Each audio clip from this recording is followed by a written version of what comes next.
할렐루야. 예수 그리스도 이름으로 하나님 말씀 함께 나눌 시간 돌아가겠습니다. 이 시간 같이 은혜 나누실 말씀은 사무엘하 2장 1절에서 11절까지 말씀이 되겠습니다. 사무엘하 2장 1절에서 11절까지 말씀 제가 낭독하도록 하겠습니다. 그 후에 다윗이 여호와께 물어 가로되 내가 유다 한 성으로 올라가리이까? 여호와께서 가라사대 올라가라. 다윗이 가로되 어디로 가리이까? 가라사대 헤브론으로 갈지니라. 다윗이 그 두 아내 이스라엘 여인 아히노암과 갈멜 사람 나발의 아내 되었던 아비가일을 데리고 그리로 올라갈 때에 또 자기와 함께한 종자들과 그들의 권속들을 다 데리고 올라가서 헤브론 각 성에 거하게 하니라. 유다 사람들이 와서 거기서 다윗에게 기름을 부어 유다 족속의 왕을 삼았더라. 혹이 다윗에게 고하여 가로되 사울을 장사한 사람은 길르앗 야베스 사람들이니이다 하매 다윗이 길르앗 야베스 사람들에게 사자들을 보내어 가로되 너희가 너희 주 사울에게 이처럼 은혜를 베풀어 장사하였으니 여호와께 복을 받을지어다. 너희가 이 일을 하였으니 이제 여호와께서 은혜와 진리로 너희에게 베푸시기를 원하고 나도 이 선한 일을 너희에게 갚으리니 이제 너희는 손을 강하게 하고 담대히 할지어다. 너희 주 사울이 죽었고 또 유다 족속이 내게 기름을 부어 저희의 왕을 삼았음이니라. 사울의 군장 넬의 아들 아브넬이 이미 사울의 아들 이스보셋을 데리고 마하나임으로 건너가서 길르앗과 아술과 이스라엘과 에브라임과 베냐민과 온 이스라엘의 왕을 삼았더라. 사울의 아들 이스보셋이 비로소 이스라엘 왕이 될 때에 나이 40세며 2해 동안 위에 있으니라. 유다 족속은 다윗을 따르니 다윗이 헤브론에서 유다 족속의 왕이 된 날 수는 7해 6달이더라. 여기까지 읽었습니다. 저는 가끔 우리 성도님들 가정에 신방을 가게 되면 유심히 눈을 돌리고 관심을 두는 물건이 있습니다. 그 물건은 바로 뭐냐면 그 가정 거실 벽에 걸려 있는 가족 사진이에요. 가족 사진. 사실 이제 그 가족 사진을 보면 이 가정이 어떤 가정이다라는 것을 어느 정도 유추할 수가 있거든요. 그래서 이제 이 가족들이 다 한데 모여가지고 찍은 그런 사진을 보게 되면 때로는 참 부럽다 이런 생각을 가지는 순간도 있습니다.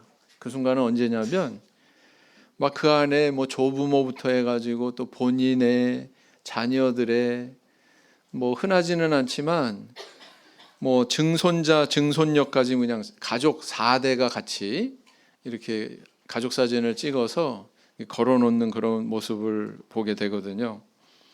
그 사진을 보면서 이제 한 부부가 한 가정이 이렇게 많은 사람들을 존재하게 했구나. 그런 점에서 참 놀랍습니다. 놀라워요. 그 사실이. 그러면서 또 이제 관심을 가지게 되는 것은 이 가족들 중에서 얼마나 우리 하나님을 믿기로 결심을 하고 우리 참교회의 성도가 되셔서 신앙생활을 하고 계실까? 그 다음에 이제 관심사는 그거예요. 네. 그래서 세상 사람들은 어떻습니까? 복 받았다라고 하는 기준을 어디에 삼습니까? 그 가족 수가 얼마나 많고, 그죠? 그 가족들 중에서 뭐 석박사가 몇 명이고, 뭐 누가 또 재벌이 돼가지고 돈을 많이 벌고, 뭐 의사고, 뭐 그런 것들을 아마 유복하다 못하다 이런 기준으로 삼고 이야기를 할 겁니다. 그러나 물론 그런 것도 우리 하나님께서 허락하시는 아주 보편적인 그런 복이다 이렇게 볼 수가 있죠. 그러나 우리가 하나님을 믿는 성도로서 우리의 기준은 좀 달라야 된다. 우리의 기준은 어떻게 달라야 될까요? 그 가족들 중에 이미 성도가 된 그 가족의 구성원처럼 이렇게 신앙 안에 들어온 자가 몇 명이나 될까? 얼마나 많은 그 구성원들이 하나님의 백성이 됐나? 이것을 우리가 한번 가늠해 봐야 된다라는 겁니다. 그래서 그분들이 다 믿음 안으로 들어오게 하는 것, 이것이 사실은 가장 진정한 복이죠. 네. 그래서 우리가 그걸 생각할 줄 알아야 돼요. 네. 성경을 보면 신앙이 좋은 조상을 두어서 그 자손들에게까지 이렇게 복이 끼쳐지는 그런 사례들을 우리 발견하게 됩니다. 아브라함 한 사람을 시작했죠. 아버지 데라와는 달리 우상 숭배의 길을 떠나서 하나님의 지시를 받고 갈대아우를 떠나서 하나님께 순종의 삶을 살았던 그 이 아브라함 한 사람 때문에 그 이후로 태어난 자손들이 참 커다란 복을 누리는 것을 우리는 발견하게 됩니다. 이삭이 태어났고요. 그 다음에 또 그 밑에 쌍둥이 에서와 야곱이 태어났고요. 또 그 야곱의 또 12아들이 태어나고 수백 년이 지나니까 막 그냥 바다의 모래같이 많아지지 않았습니까? 네. 그래서 이게 다 이 아브라함이 하나님께 순종의 길을 걸어간 결과 그에게 주셨던 복이다, 이렇게 볼 수가 있습니다. 그런가 하면 또 이 다윗에게도 그런 복이 임했죠. 그가 얼마나 하나님을 경외하는 길을 갔던지 그의 아들 솔로몬을 통해서 또 왕위를 잇게 하시고, 그 다음에 또 사울왕은 그렇지 않았잖아요, 그죠?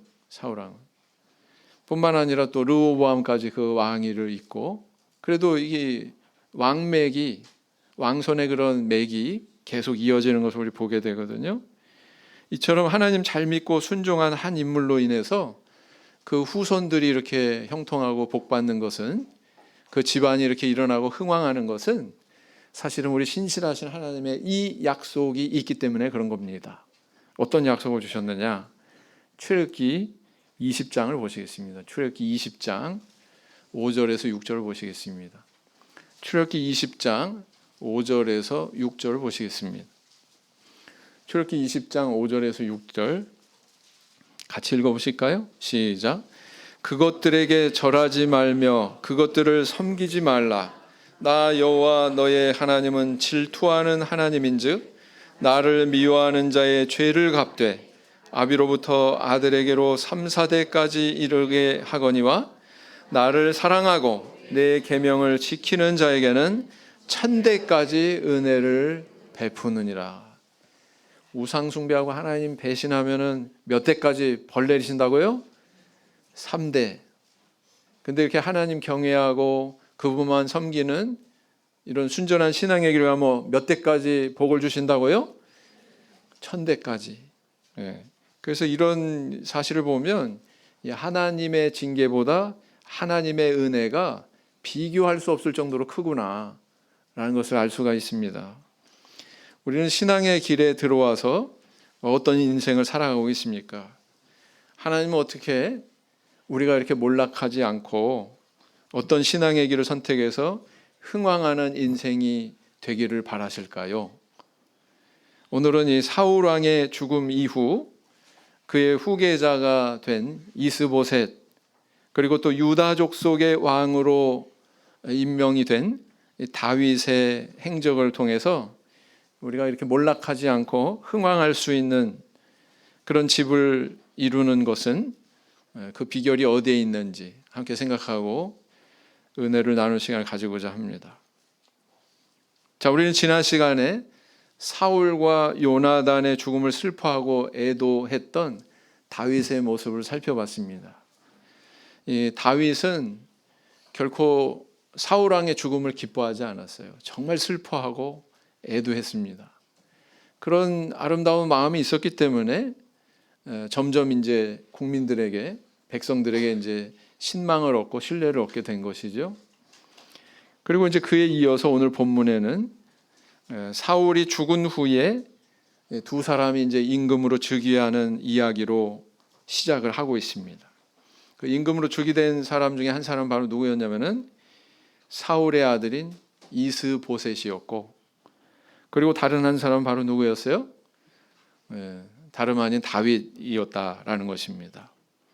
이스보셋은 이 사울 왕이 통치하던 그런 온 이스라엘을 겨냥해서 이스라엘 11부족의 왕으로 이렇게 즉위가 됩니다.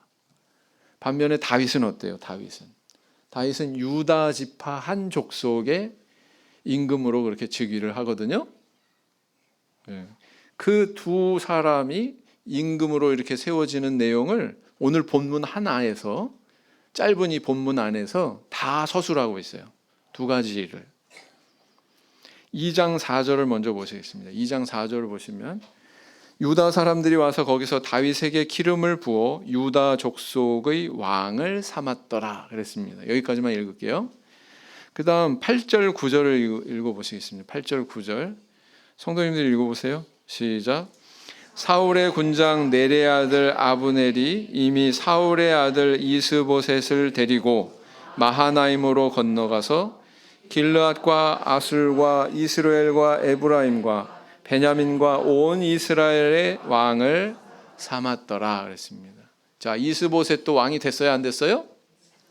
다윗도 왕으로 세워졌습니까? 안 세워졌습니까? 세워졌습니다. 이처럼 사울 왕이 죽었음에도 불구하고 다윗이 그 즉시 전 이스라엘을 다스리는 통일 임금이 된 게 아니에요. 사실은 어떤 과도기가 있었다라는 것을 오늘 본문에서 우리는 발견할 수가 있죠. 그 과도기에 대한 이야기로 지금 이 두 왕이 세워진 이야기를 하고 있는 겁니다. 그러면서 넌지시 이제 사울의 집안과 다윗의 집안을 교차시키면서 비교하고 있어요. 비교하고 있습니다. 이것이 3장, 4장까지도 계속 이어집니다. 이런 구조가. 그러니까 이스보셋은 11지파를 거느리는 그런 왕이고 다윗은 한 지파, 유다 지파만 거느리는 그런 왕이니 이 겉으로 보면 어떻습니까? 뭐가 느껴지세요? 이스보셋은 아주 화려하고, 그렇죠? 반면에 다윗은 참 보잘것없고 초라하고, 그런 생각이 들지 않으십니까? 네. 그러나 그로부터 몇 해가 지난 다음에 상황이 어떻게 변화되었는지 성경은 이렇게 기록을 하고 있습니다. 사무엘하 4장 7절을 보시겠습니다. 사무엘하 4장 7절을 보시겠습니다. 사무엘하 4장 7절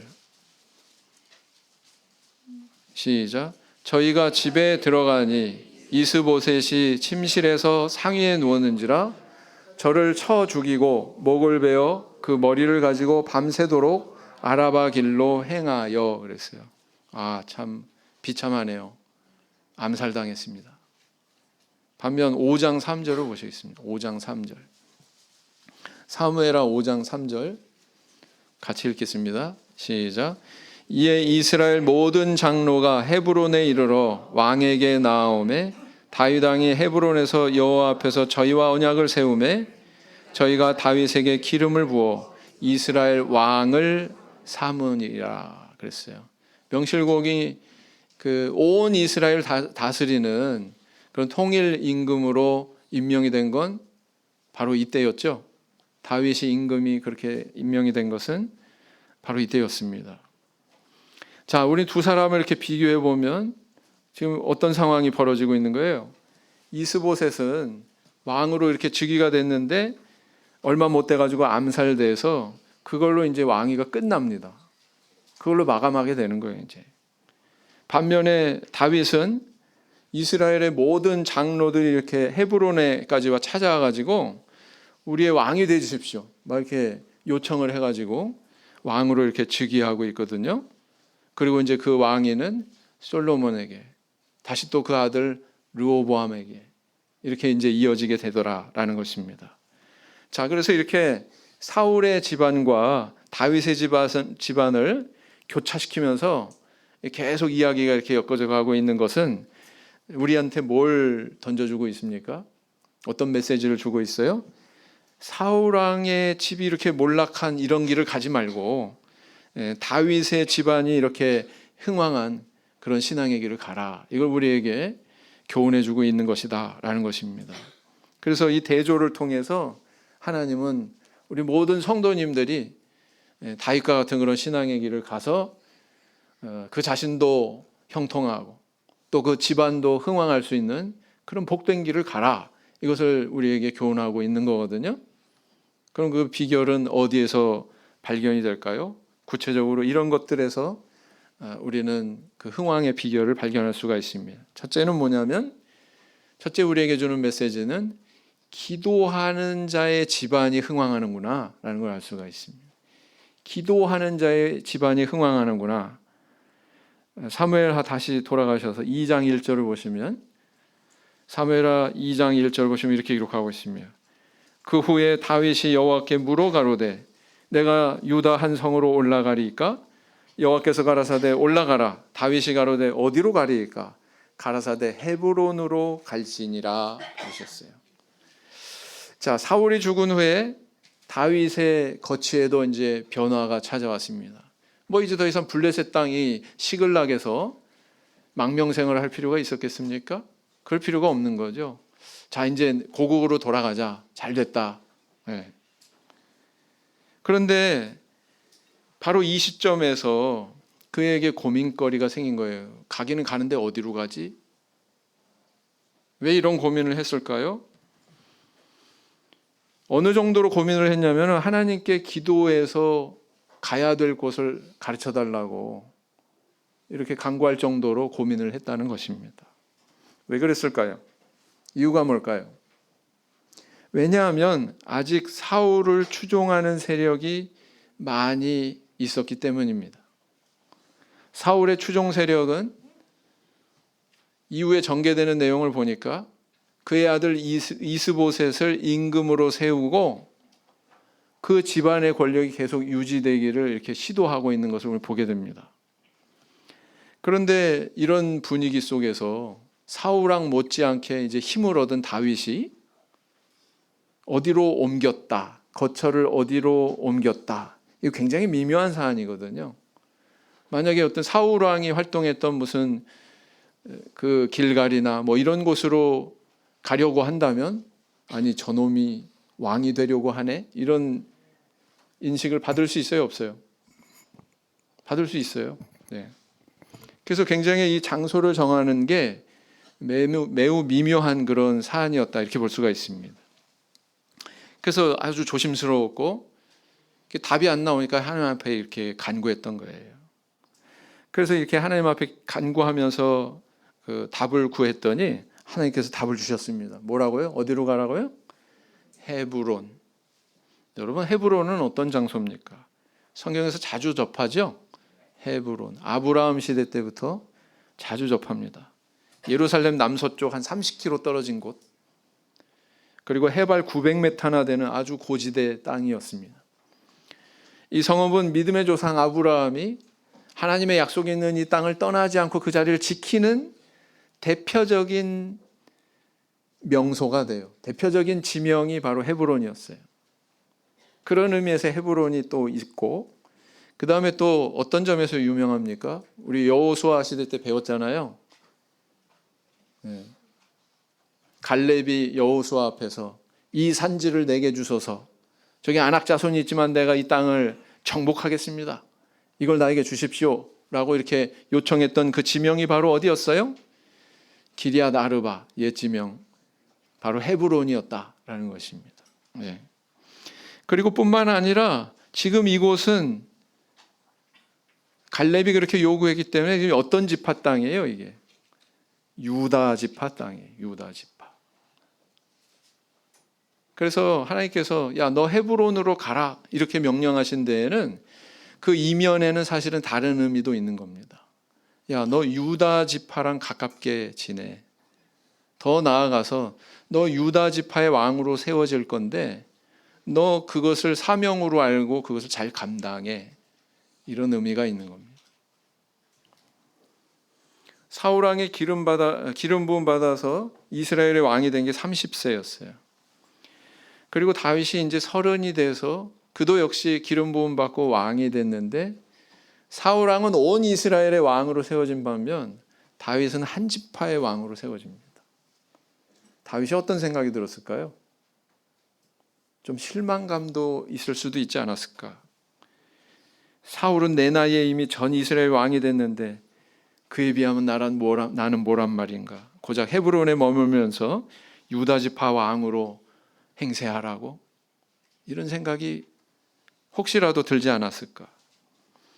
당장 그 사울 왕이 기거하던 길갈 땅으로 가서 내가 전 이스라엘 왕이 되어야 마땅치 않나? 거사를 한번 해볼까? 이런 생각을 했을지도 모르겠어요. 예. 그러나 하나님은 야, 너 길갈로 가라 이렇게 명령도 안 하시고, 야, 너 세겜으로 가라 또는 뭐 베델로 가라, 다른 어느 곳을 말씀하지 않으시고 헤브론으로 가라, 이 말씀을 하셨다는 거예요. 예. 이것은 곧 그가 유다 지파의 왕으로 세워지는 것하고 대단히 밀접한 관계가 있는 겁니다. 우리는 때로 인생의 전환을 맞는 중요한 선택의 기로에 서는 경우가 있죠. 네. 그래서 뭐 우리 삶의 거처, 내가 어느 동네 가서 어떤 사람들과 어울리면서 살까, 어디로 이사 갈까, 이것도 굉장히 중요한 선택이에요. 그 다음에 또 내가 어떤 전공을 선택해서 장차 내가 평생 동안 어떤 직업을 가지고 살아갈까, 이것도 굉장히 중요하지요. 네. 그것보다 더 중요한 건 뭘까요? 내가 어떤 사랑하는 이성을 만나서 결혼을 하고 가정을 꾸릴까, 거기에 적절한 내 인생의 동반자는 어떤 사람일까, 어떻게 선택해야 될까, 이것도 중요한 주제죠. 아주 중요한 이슈입니다. 우리 인생의 중요한 전환기를 맞는 그런 상황을 맞이했을 때 우리는 뭐 하고 있습니까? 기도해야죠. 바로 이때 우리는 세상 기준과 하나님께서 지시하시는 기준 사이에서 때로는 갈등하고 고민할 수가 있어요. 그때 뭘 해야 될까요? 기도해야 된다는 것입니다. 신앙인이 몰락하는 이유가 어디에 있는 줄 아세요? 하나님이 지시하시는 헤브론을 시시하게 여길 경우. 네. 아유, 그거는 내 마음에 안 차는데요. 다른 걸 원해요. 마치 롯처럼 산으로 가라. 그러니까 산으로 안 가고 어디로 가기를 원했습니까? 소돔보다 작은 소알성으로 가게 해주세요. 저기는 가깝고 작기도 합니다. 작은 게 무슨 그 기준이 되냐고요, 도대체. 나중에 결국은 롯은 어디로 갑니까? 소알성에 있기도 두려워가지고 다시 산으로 도망가잖아요. 그렇지 않습니까? 원래 하나님이 지시하신 그곳으로 다시 가더라라는 거예요. 하나님이 제시하시는 헤브론이 있습니다. 그런데 그것이 마음에 안 차고 세상적인 기준의 땅에 욕심을 내게 되면 어떻게 될까요? 몰락합니다.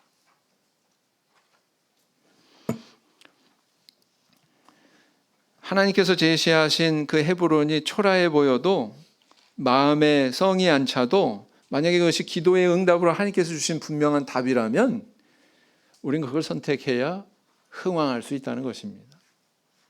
우리 성도님들 어떤 길을 가야겠어요? 젊은 사람들한테 결혼에 대해서 이야기하면, 이야기할 때는 참 믿음 있는 얘기 많이 해요.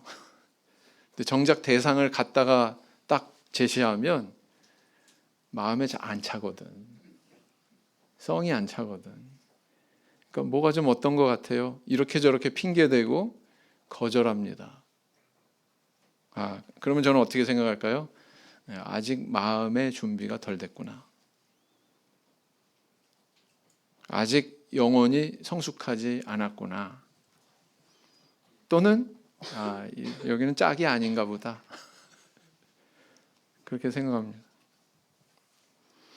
세상 사람들은 뭐 좋은 직업에 뭐 인물 좋고 뭐 키도 훤칠하고 외적인 거, 뭐 부모님들도 뭐 번듯하고 막 이런 사람을 갖다가 좋은 사람으로 그렇게 찾으려고 하지만, 우리 신앙인의 우선순위는 달라야지요. 그리고 마음가짐이 달라야지요. 그렇죠? 저 사람이 내 신앙 이끌어줬으면 좋겠어요. 배우자가. 왜 그것만 생각합니까? 내가 저 사람 이끌어줄 수 있는 사람이 되려고는 안 하고, 그건 참 이기적인 거거든요. 어떻게 보면 그런 생각은. 네. 그렇습니다. 내 선택이 하나님의 지시에 의한 믿음의 선택이라면, 지금 인물이 조금 부족해도, 또 실력이 조금 부족해도, 이게 시간이 흐르면서 하나님께서 그 선택에 대해서 기뻐하세요. 하나님께서 그 선택에 대해서 마음속에 두시고 인도하셔요. 그 가정을. 그러면 점점 시간이 지나면서 그 집안이 흥왕하게 되더라라는 것입니다. 그런 사례들 많아요. 목회자가 거짓말하겠습니까? 목회하면서 이렇게 둘러보면은요, 정말 저렇게 믿음의 선택을 한 가정이 저렇게 흥왕하는구나, 하나님께서 저 선택을 존중하셨구나라는 것을 발견하는 예가 많다니까요. 김세환 목사 믿으시죠? 여기 성도님들한테가 아니라 우리 청년들 김세환 목사 믿죠? 네? 거짓말 안 한다고 믿지? 나중에 그런 선택 하셔야 됩니다. 아시겠죠? 네. 나와 내 집안의 형통을 소망하는 모든 성도님들이시라면 다윗처럼 기도로 주신 그 헤브론에 대해서 순종할 줄 아는, 나에게 응답하신 그 헤브론에 대해서 순종할 줄 아는 저 우리 성도님들 되길 원합니다. 시편 127편 1절 말씀을 보시겠습니다.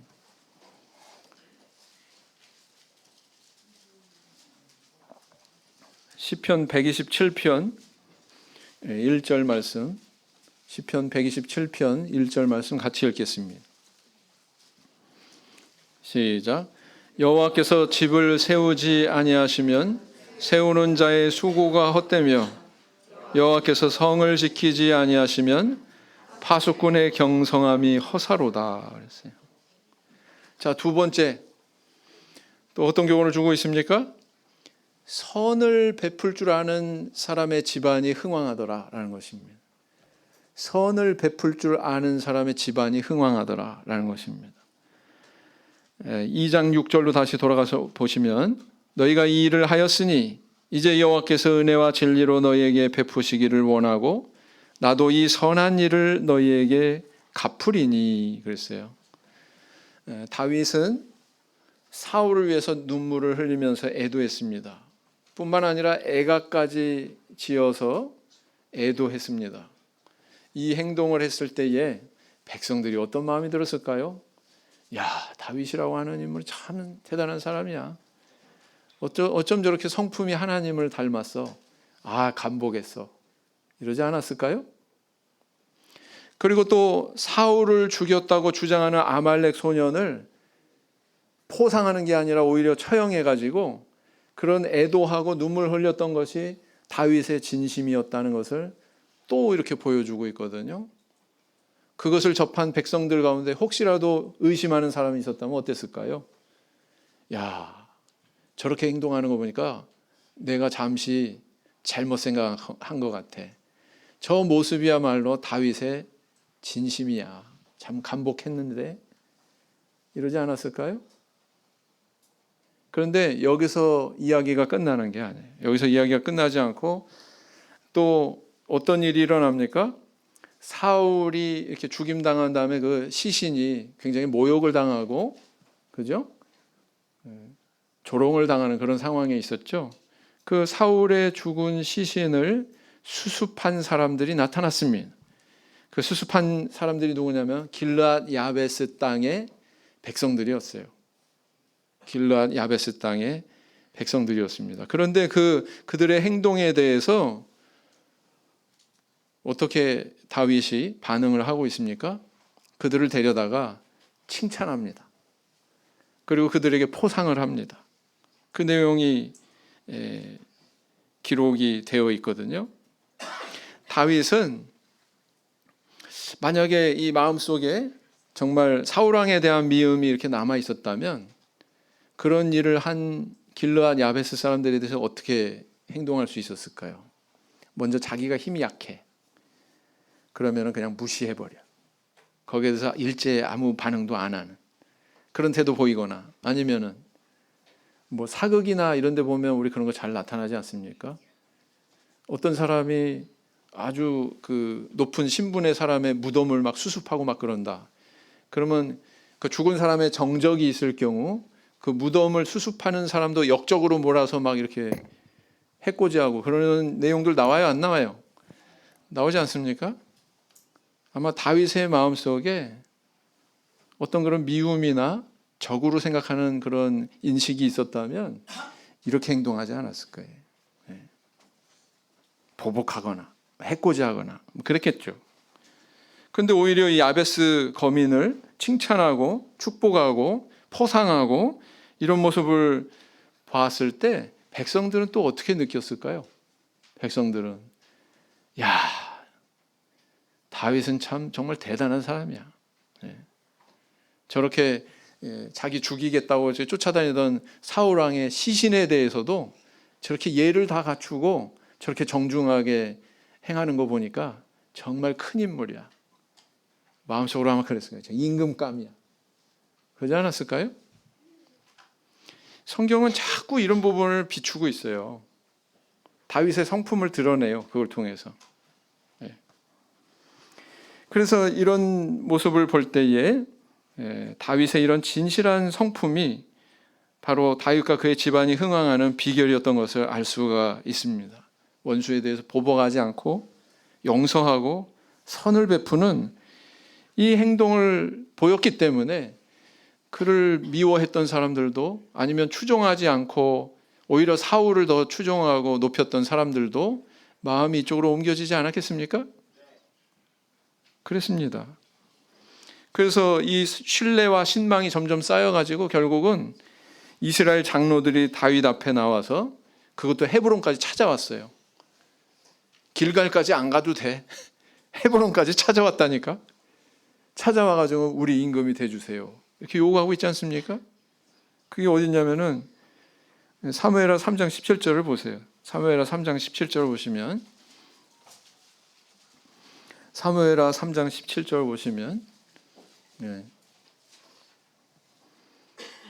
아브넬이 이스라엘 장로들에게 말하여 가로되 너희가 여러 번 다윗으로 너희 임금 삼기를 구하였으니 지금 이스라엘 장로들이 몰려와 가지고 아브넬 장군한테 사울의 오른팔이었던 아브넬 장군한테 우리 다윗을 임금 삼겠습니다. 이렇게 여러 차례 요청했다는 거죠.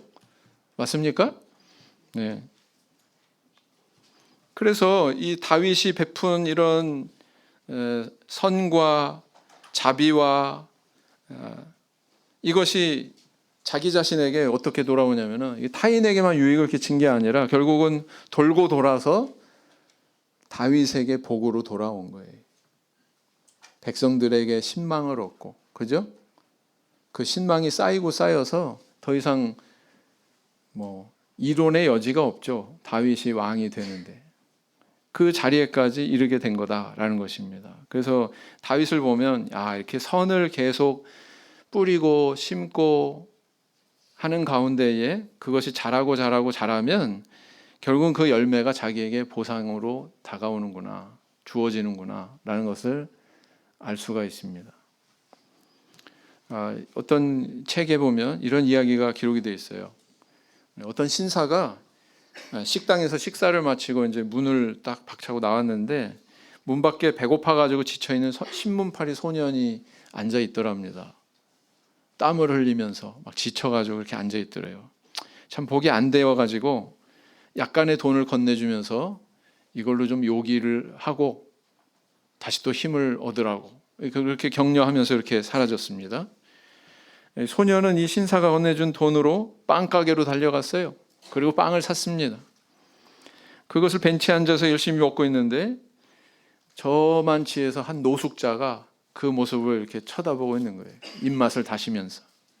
이 소년이 또 불쌍한 마음이 들었습니다. 난 그래도 이렇게 일할 수 있는데 저 아저씨는 뭐 하다가 저렇게 노숙자가 됐나.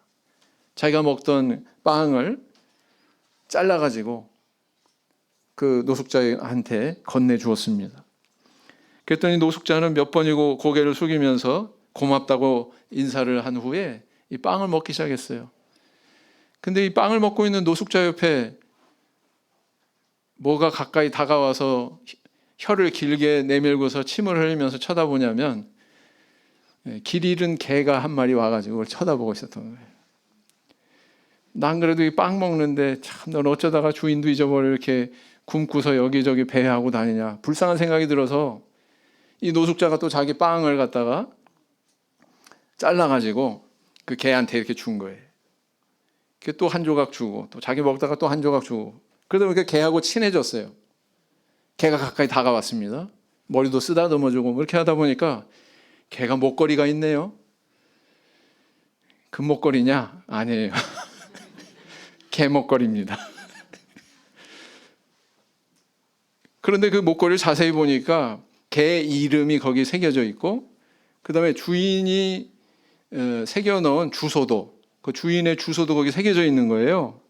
그래서 이 노숙자가 그걸 보고는 이거 주인한테 줘야 되겠다. 그러면 이제 그 주소지로 이제 개를 끌고서 찾아간 것입니다. 띵동 하고 이제 노크를 하고서 초인종을 누르고서 기다렸더니 안에서 이제 의리의리한 대저택의 주인인 듯한 한 노신사가 나왔어요. 근데 이 노신사가 누구였느냐? 바로 그 식당에서 식사하고 나오면서 소년에게 약간의 돈을 건네줬던 그 노신사였습니다. 그래서 자기 사랑하는 개를 되찾은 거예요. 네? 되찾은 이 노신사가 또 뭐라고 그러냐면은, 나는 당신같이 정직한 사람을 내 회사에 고용해서 쓰고 싶습니다. 뭐 혹시 따로 하시는 일이 있나요? 있기는 뭐가 있으면 노숙자인데. 그래가지고 이 사람이 이렇게 할 일 없이 배회하는 노숙자였다가 직장을 번듯이 이렇게 구해서 다시 또 정상적인 생활로 돌아가게 됐다는 것입니다. 어떻습니까? 한 사람의 선행이 이렇게까지 풍요로울 수 있구나 라는 것을 보여주는 이야기죠. 그리고 또 그 한 사람의 선행이 결국은 돌고 돌아서 그 아름다운 열매가 어디로 돌아가는 거예요? 그 혜택이 자기한테 돌아오는구나 라는 거 알 수 있지 않습니까? 그 선행을 베풀지 않았다면 이 개를 도로 찾을 수 있었을까요? 못 찾았겠죠. 바로 그런 거다라는 것입니다. 이처럼 선을 베풀면 그걸로 그냥 끝나는 게 아니라 사실은 거기에서 많은 사람들이 행복하게 되고, 많은 사람들이 그 선의 열매에 배부르게 되고, 결국 이게 돌고 돌아서 자기한테 이렇게 돌아온다는 거예요. 하나님 말씀 안에도 이 교훈을 가르치는 말씀이 있습니다. 시편 37편 25절 말씀 보시겠습니다. 시편 37편 25절 말씀.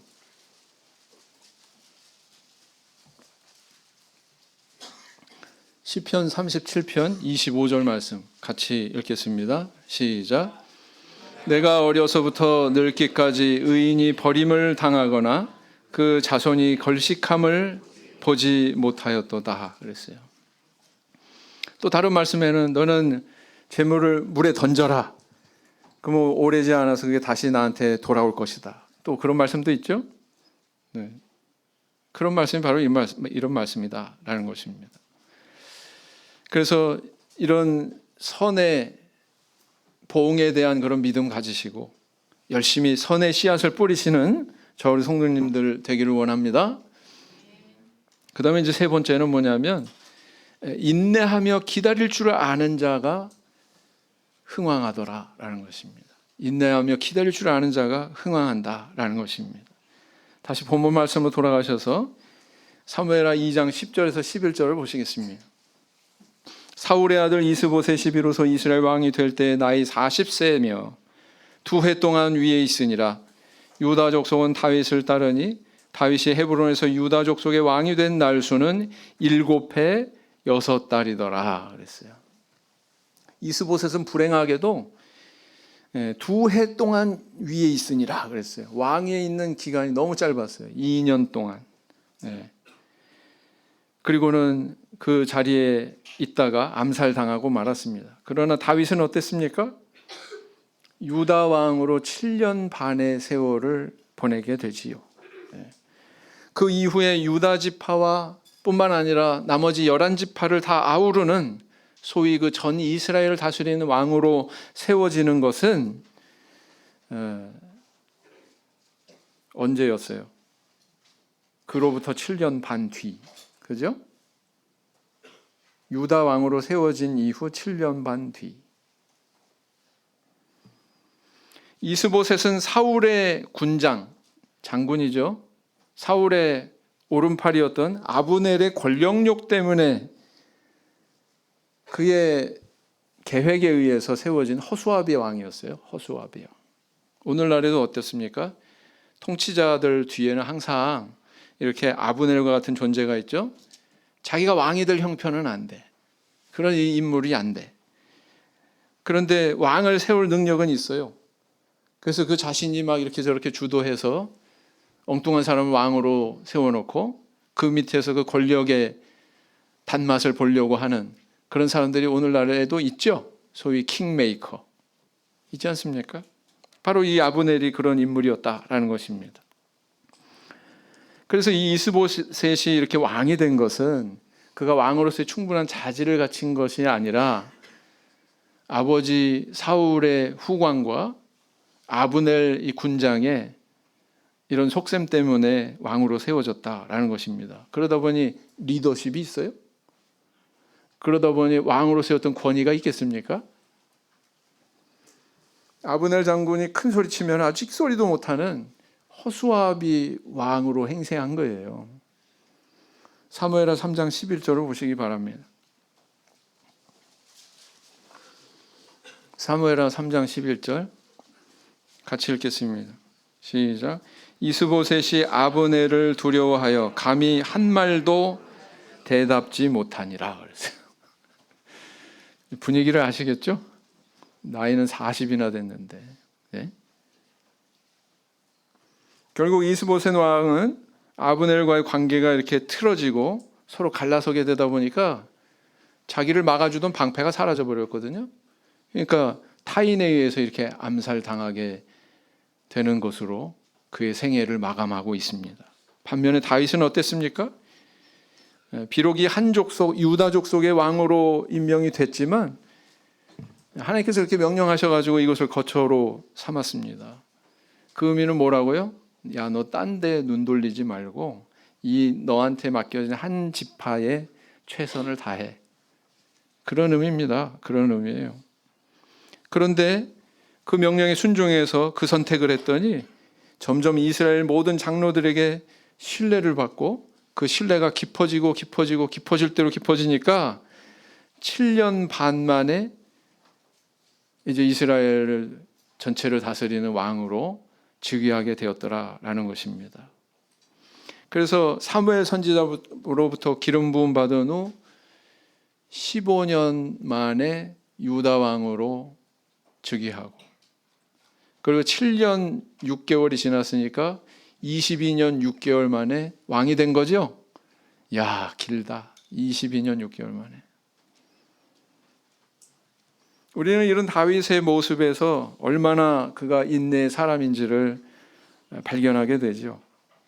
사실 다윗은요, 원하기만 하면 지금 당장 야, 짐 싸라. 길갈로 가자. 막 쿠데타 일으켜가지고 반대하는 사람들 싹 다 제거해버리고 숙청해버리고 자기가 왕이 될 수도 있었어요. 그런데 그런 길을 선택했어요? 안 했어요? 안 했어요.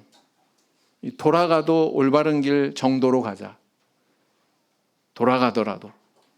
그래서 인내한 겁니다. 얼마 동안요? 22년 6개월 동안. 결국은 이스라엘 백성들의 그런 깊은 신뢰가 그의 등을 떠미는 손이 돼가지고 결국은 왕이 되지 않습니까? 네. 하나님의 형상대로, 하나님의 방법대로, 하나님의 음성에 순종해서 지금까지 걸어왔기 때문에 그것이 비록 오랜 시간이 걸리더라도 그것이 올바른 길이기 때문에 다윗은 그 길을 선택했고 그래서 이렇게 왕으로 즉위한 것이거든요. 여러분, 인생이란 스피드가 그렇게 중요한 게 아니에요. 사람들 참 스피드 빨라요. 그죠? 약삭 빠르고 네? 새치기 하는 사람도 있고 그게 좋은 게 아니에요. 왜요? 정도가 아니니까. 시간이 걸리고 답답하더라도 바른 방향으로 가는 그것을 우리 하나님은 기뻐하시는 것입니다. 성도님들 어떠세요? 패스트푸드를 일컬어서 정크푸드 이렇게 얘기하죠. 정크는 쓰레기란 뜻입니다. 쓰레기 음식이라고 그래요. 그래서 뭐 햄버거니 뭐니 패스트푸드 너무 많이 먹으면 안 된다고 그러죠. 사실은 저도 햄버거 즐기거든요. 너무 많이 먹으면 안 된다는 걸 알고 있습니다. 빠른 게 결코 좋은 게 아니죠. 현대인에게 이 시간의 풍요를 선사해 주기 위해서 만들어진 음식이지만 우리 몸에는 치명적일 수가 있습니다. 너무 많이 섭취하면. 반면에 패스트푸드 반대 말이 뭐예요? 슬로우 푸드가 있죠. 조리하는 시간 오래 걸려요. 제대로 이 음식을 만들려고 하다 보니까 오래 걸립니다. 그래도 이것이 완성된 다음에는 우리들에게 건강을 보장해 주지 않습니까? 그래서 우리가 살아가고 있는 세상은 항상 빠른 게 좋은 것만 아니다. 절대로 스피드를 먼저 앞세우면 안 된다. 생각해 보세요.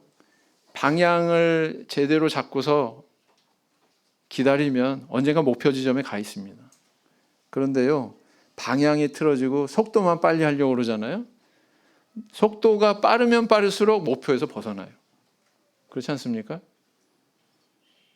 그래서 빨리 가는 게 좋은 것만은 아니다.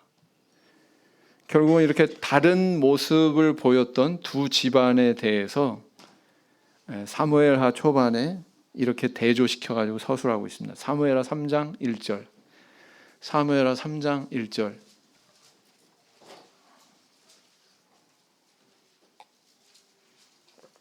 사무엘하 3장 1절 말씀 같이 읽겠습니다. 시작.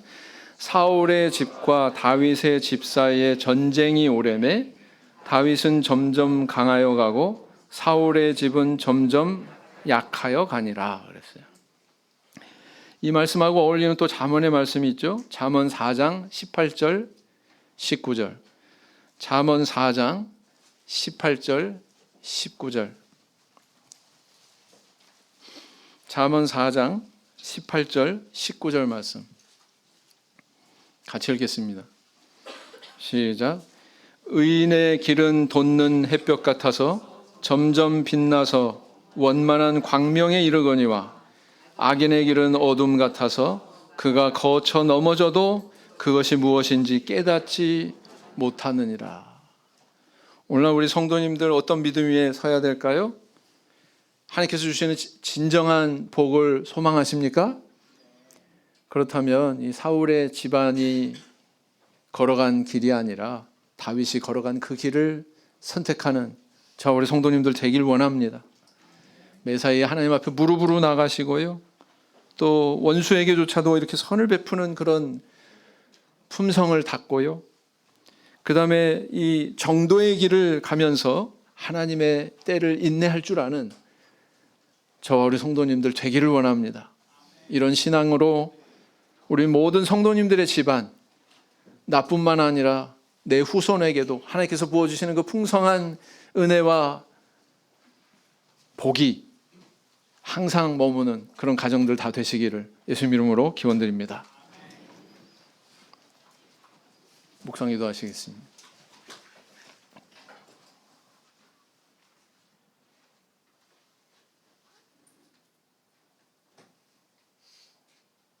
아멘.